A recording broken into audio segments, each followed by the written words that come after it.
Assalamualaikum warahmatullahi wabarakatuh. Apa kabar kawan-kawan semua? Apakah baik-baik saja? Semoga sehat selalu dan diberikan kelancaran segala urusan.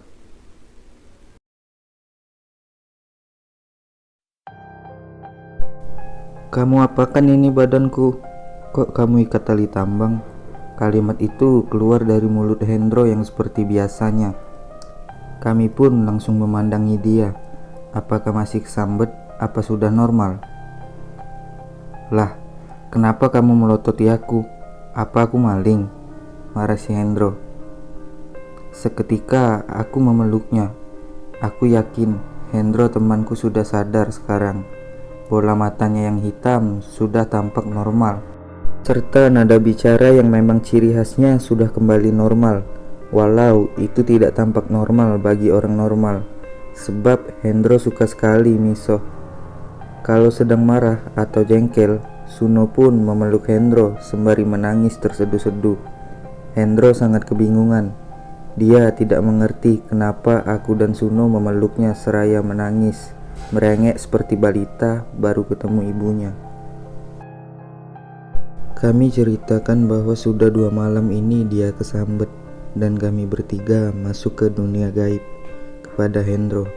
Hendro yang awalnya marah-marah risih karena dipeluk kami, akhirnya malah memeluk kami karena ketakutan mendengar cerita kami. Untung aku tidak dibawa, cuk. Lah, aku tidak merasakan apa-apa itu. Yang aku ingat, ya pas setelah pisah sama Pak Slamet, terus aku disapa orang tua di jalan, mau ke Kalimati. Lah, sekarang aku kok ya di sini, diikat tali tambang lagi. Untung aku tidak sadar ya. Kalau sadar, apa ya aku kuat menghadapi apa yang kalian alami itu, ucap Hendro pada kami. Kesedihan bercampur rasa bahagia karena Hendro sudah normal kami rasakan. Lantas kami bersujud syukur pada Tuhan. Tapi kebahagiaan itu hanyalah sementara. Keluar dari ketakutan alam gaib menuju ketakutan selanjutnya, yaitu perengahan Hendro dan Suno karena kelaparan. Persediaan makanan kami sudah habis. Air minum bahkan kopi kami pun tidak ada. Entah habis atau raib, entah kemana. Botol air mineral pun tinggal seteguk saja isinya. Kami naik turun jalan terjal mencari makan dan air minum, belum mendapatkannya. Karena pengalamanku di Sispala lumayan. Akhirnya aku mendapatkan makanan dari memakan tunas rotan dan meminum air embun yang ada di permukaan daun-daun talas. Kubakar tunas rotan itu dan kami makan bersama-sama. Kukumpulkan butiran-butiran air di daun talas ke dalam botol agar kami bisa minum dan tetap hidup. Karena di belantara rimba hanya ada kata survive or di bertahan hidup atau mati. Apakah di malam ketiga kami akan mendapatkan surprise lagi dari alam gaib alam Semeru? Tidaklah. Bagi kami, dari keterbatasan akan makan minum, kami saling bahu-membahu. Bahkan hari itu banyak sekali candaan-candaan yang kami lakukan. Sampai seketika kami menemukan batu besar tempat kami membangun tenda di malam pertama. Aku meyakininya karena kayu bekas perapian kami masih ada. Bahkan bekas makanan kami yang gosong pun masih di tempatnya. Sebenarnya kurang elok meninggalkan lahan bekas camp dengan keadaan yang masih kotor seperti itu. Karena sebaik-baik pendaki atau petualang adalah membawa sampahnya turun kembali. Namun, ketakutanlah yang membuat kami buru-buru meninggalkan tempat itu. Aku berusaha bahagia, walaupun itu menyesakkan dada. Kita kembali lagi ke tempat kemarin itu. Kalian masih ingat kan? Tanyaku ke Suno. Haha, iya. Jadi seperti pertemuan yang dinantikan katanya. Jawab Suno tertawa tapi kecut mukanya. Ya sudah, ayo cepat mendirikan tenda sekarang, ucap Hendro. Jangan di sini, mending terus jalan aja. Hari masih siang gini, mau mendirikan tenda, hardik si Suno kepada Hendro sembari memainkan kode mata kepadaku. Iya Hen, mending terus naik aja. kita mengikuti jalur-jalur yang ada di petanya Pak Slamet ini aja. Jawabku memantapkan hati kami bertiga. Perjalanan kami lanjutkan. Jalur di atas rata-rata kami lalui. Sudut kemiringan jalur lebih dari 45 derajat. Tapi tidak lupa kami lalui dengan perasaan bahagia yang membungkus kesedihan dan ketakutan. Tidak jarang kami bermain dengan siput-siput di panjang trek. Kami kumpulkan dan kami buang begitu saja. Sampai seketika burung pun masih banyak yang bernyanyi merdu. Tapi aku menemukan jalan buntu, hanya tebing yang menjulang tinggi di depan kami, disertai lumut yang menghiasi permukaan dan tetesan air dari atas yang sudah menjadi embun. Sejenak aku mengeluarkan kompas hitam andalanku dengan tutup dan berlogo Tut Uri Handayani. Ya Tuhan, lihatlah ini kompasku kok muter terus. Lah, ini mana utara, mana selatan, apalagi timur barat. Kenapa ini bro? Kataku sembari menunjukkan kompas itu pada teman-temanku. Mataku terbelalak, tidak habis pikir juga dengan semua keganjilan yang aku rasakan di sini. Kenapa kompas pun yang dikatakan alat dewa pencari mata angin bisa tidak tahu arah? Apakah ini dalam alam gaib atau memang keagungan Tuhan yang diciptakan untuk mengingatkan kita akan kebesarannya? Suno hanya bilang, meski membingungkan, ayo tetap berdoa, jangan lupa untuk bahagia, ucapnya sembari tertawa menyaksikan keanehan alas Semeru. Lucu, memang terkesan lucu bila kami tersesat di hutan belantara dan tidak tahu arah juga.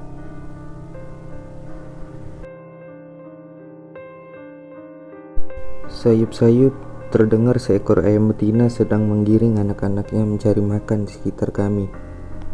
Bro, ayo ditangkap terus dibakar, pasti enak itu bro. Ide Hendro diiyakan sama Suno. Tapi aku berpikiran lain. Masa ayam hutan tidak takut sama manusia? Pasti di sekitar sini ada perkampungan. Aku langsung meminta teman-temanku bersama mengikuti ayam babon tersebut kemanapun ia melangkah. Masih lama kami mengikuti ayam tersebut sembari tertawa dan kadang menangis. Kondisi kami yang semakin lemah tidak kami hiraukan. Yang terpenting saat ini hanya menguatkan mental kami. Tubuh boleh lemah, tapi asalkan hati dan pikiran kami kuat, aku yakin semua bisa kami lalui. Kudapan kecil diberikan Suno kepada aku dan Hendro. Snack hutan yang terbaik kami kunyah dan rasakan kenikmatannya. Hanya ares atau bonggol pohon pisang itu yang kami kunyah. Air yang di dalamnya mampu menghapus dahaga dan lapar kami. Jalan ku percepat agar diriku tidak kehilangan jejak dari ayam babon. Sembari tangan kanan kami tetap memasukkan snack hutan ke mulut masing-masing. Ada cewek bro, seru Hendro seraya mengarahkan jari telunjuknya. Kami bertiga bagaikan menemukan apa yang kami harapkan selama 2 malam ini. Keberadaan kedua wanita itu menandakan adanya perkampungan di dekat kami. Mbak, tolong, teriakan kami bagaikan lolongan serigala di sore itu. Sambil menangis dan berlari, kami mendekati wanita-wanita tersebut. Sungguh tidak kami rasakan luka lecet akibat goresan-goresan batu dan ranting di sekujur tubuh kami. Yang kami inginkan agar kami dapat diselamatkan dari sana. Kami terus berlari, namun semakin lama kami kejar, semakin menjauh juga kedua wanita itu. Kami tidak bisa membedakan apakah ini nyata atau tidak. Apakah kedua wanita tersebut fata morgana saja penglihatan kami. Suno jatuh, terjerembab pada lubang kubangan yang entah kubangan babi atau apa. Temanku Suno jatuh tersungkur dengan kepalanya terlebih dahulu. Kami tidak menghiraukannya. Yang pasti kami harus mengejar wanita itu. Beberapa waktu aku baru ingat kalau aku meninggalkan Suno. Aku takut kehilangan temanku itu. Aku hentikan lariku dan meneriaki Hendro.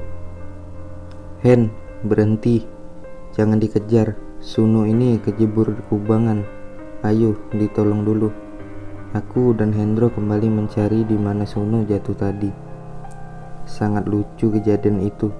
Bahkan kami yang baru menangis pun langsung tertawa terbahak-bahak. Kepala Suno sudah ada di bawah dengan posisi tertutup separuhnya. "Bentar Hen, ini anak kok diam saja, jangan-jangan pingsan," ucapku sembari berusaha narik Suno ke atas.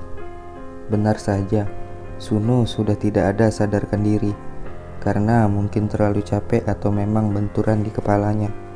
Kukumpulkan seluruh kekuatanku yang tersisa. Kubopong Suno keluar dari kubangan yang hanya sedalam 1 meter itu. Kubersihkan wajah dan rambutnya dari lumpur. Sembari menggoyangkan tubuhnya, aku panggil-panggil namanya agar siuman dari pingsannya. Petang berganti malam. Gelap menyelimuti kami di luasnya hutan belantara Semeru itu. Lagi dan lagi bertemu malam yang sangat kami khawatirkan. Kami bergegas membuat perapian dari ranting-ranting yang kami kumpulkan. Ranting yang berserakan di samping kiri kami. Api mulai menyala dan menghangatkan tubuh kami. Tenda mau tidak mau kudirikan dengan rasa malasku. Suno masih belum sadar juga dari tidurnya. Ku coba membakar tunas rotan muda di sebelah kami agar kami bisa merasakan kenyang. "Suno sudah bangun itu, cepet beri dia minum," kata Hendro padaku. "Suno, kamu tidak apa-apa kan? Pusing tidak kepalamu?" tanyaku sambil menyodorkan botol air minum. "Sudah, tidak apa-apa Leh, cuma masih sedikit pegel," kata Suno sembari minum dan sesekali memegang tengkuk kepalanya. Kurebahkan tubuh lelahku dengan berbantal tas dan beralaskan tanah. Lelah tubuh ini membujukkan hingga mataku terlelap. Nikmat ternyata tidur dimanapun bila badan sudah lelah. Hangat perapian kami menyelimuti sebagian kecil rimba yang esa. Tak terasa lama, aku tidur waktu itu sampai terasa ada yang menggoyangkan tubuhku dan membuatku terbangun. "Jangan ribut Leh, itu ada Mbahe ikut menghangatkan badannya di sebelah sana," kata Suno kepadaku. Ternyata Suno dan Hendro sudah terjaga dari tidurnya dari tadi. Di seberang perapian, kulihat ada harimau Jawa memunggungi perapian kami. Harimau yang katanya sudah punah itu ada tepat di samping perapian kami. Apakah benar itu harimau punah? Nyatanya dikala itu masih nampak terlihat di mata kami dengkuran keras tapi lambat. Sesekali kepala dan ekornya dikibaskan. Sesekali harimau itu memandang kami. "Sudahlah, kalau belum waktunya dimakan macan, tidak mungkin kita dimakan. Mbahe, saya minta izin tidur di sini," ucapku sambil mengucapkan kata permisi kepada si Raja Rimba. Entah dimengerti atau tidak, yang pasti waktu itu kami tidur bersama di dekat perapian yang hanya berjarak kurang dari 10 meteran. Sempat takut, tapi apalah daya bagi kami berlari pun pasti kami dapat ditangkapnya. Sejatinya manusia itu cuma tulang, daging, darah yang diisi nyawa. Maka seharusnya manusia sejatinya berbuat baik dan menjauhi dosa. Sungguh malam yang menakutkan, tapi anehnya tidak ada sedikit pun gangguan dari makhluk gaib, jin, lelembut. Kami bagai mendapatkan perlindungan Tuhan dengan mata semakin berat, tubuh semakin lemah dan kami pun terlelap dalam rengkuhan malam yang cerah tanpa bintang. Embun pagi membasahi pipi kami. Fajar pagi menyapa dengan ramah walau sedikit resah. Jeritan sekelompok teman menambah cantiknya hutan ini. Kami matikan bekas perapian itu. Kami juga bersihkan alat camping kami agar tidak ada yang tertinggal. Di sebelah agak ke atas ada aliran sungai kecil yang jernih. Kami bersihkan tubuh ini sekalian memenuhi botol-botol minuman kami. Kucari tumbuhan pakis hutan. Kumakannya pupus yang terasa bagai mentimun itu. Tanpa kami sadari, ada 2 bola mata yang selalu dan terus mengamati kami sampai suara itu terdengar. Ada sedikit rasa was-was yang mengintai. tetap saja kompas kami tidak berfungsi.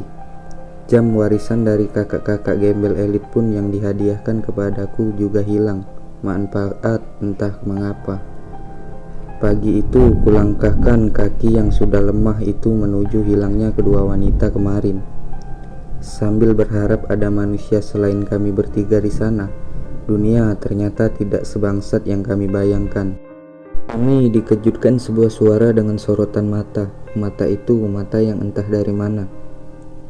Kalian semua ini siapa dan mau mencari apa? Pertanyaan seorang lelaki tua dengan mata tegasnya menatap kami.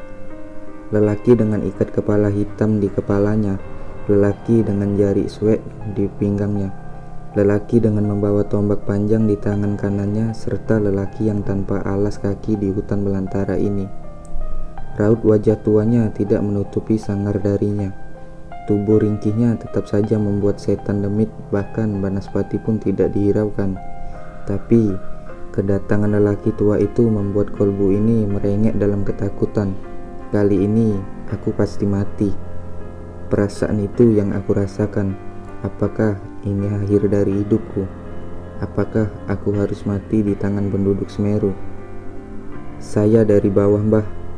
Saya orang dari desa.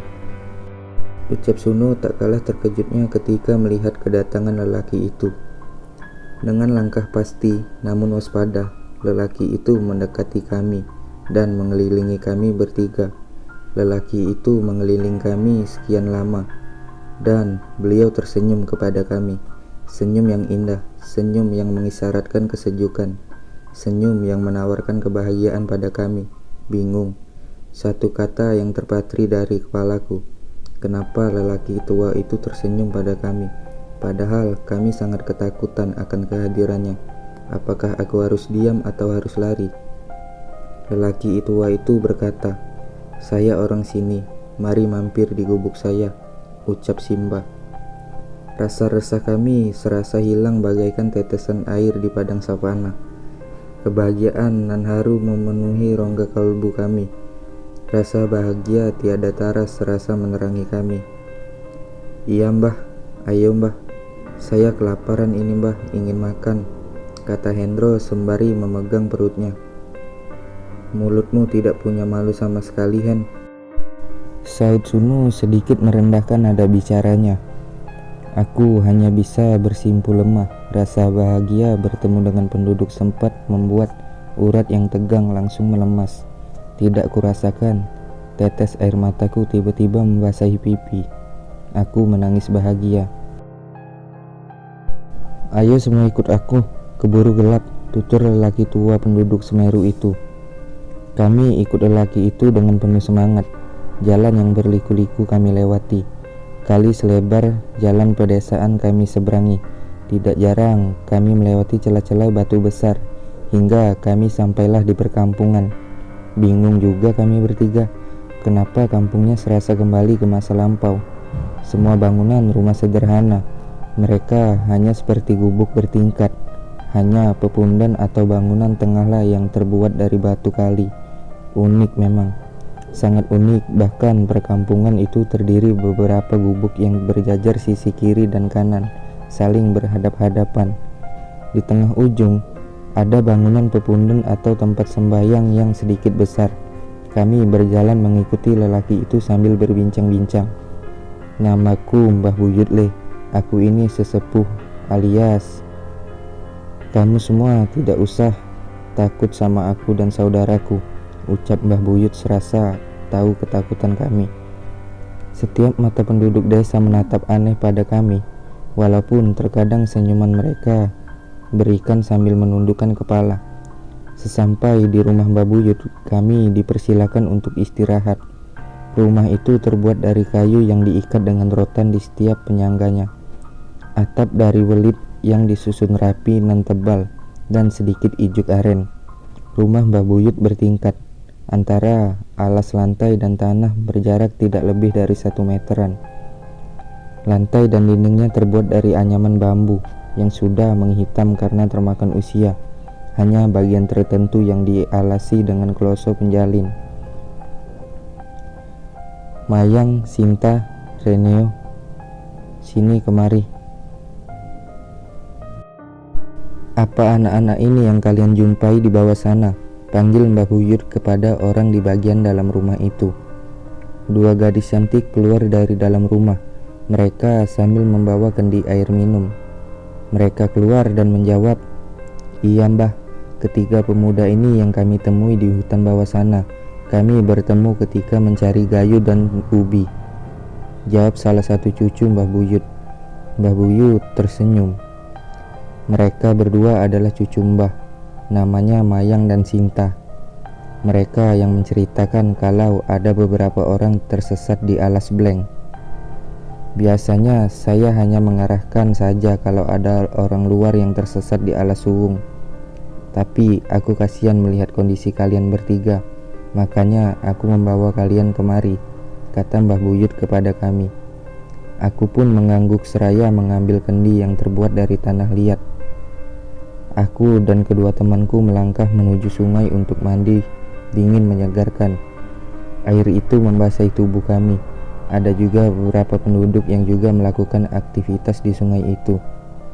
"Bro, ini paling yang dinamakan surga di atas awan ya," kata Hendro sambil menggosok lengannya dengan batu.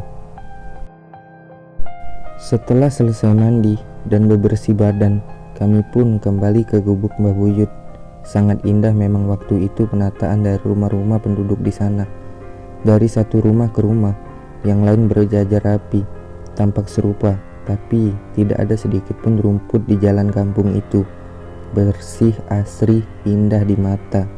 Sinar merah senja menambah kemewahan dari perkampungan di atas awan ini.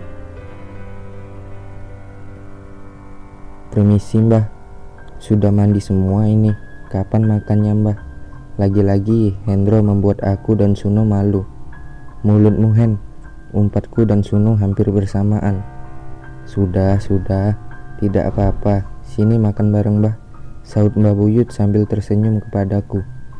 Makanan yang sederhana tapi sangat lezat.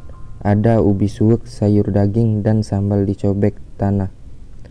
Setelah makanan dengan lahapnya, kami selesai dan bercengkerama di teras atau ruang depan bersama Mbah Buyut. "Sebenarnya kalian ini mau kemana?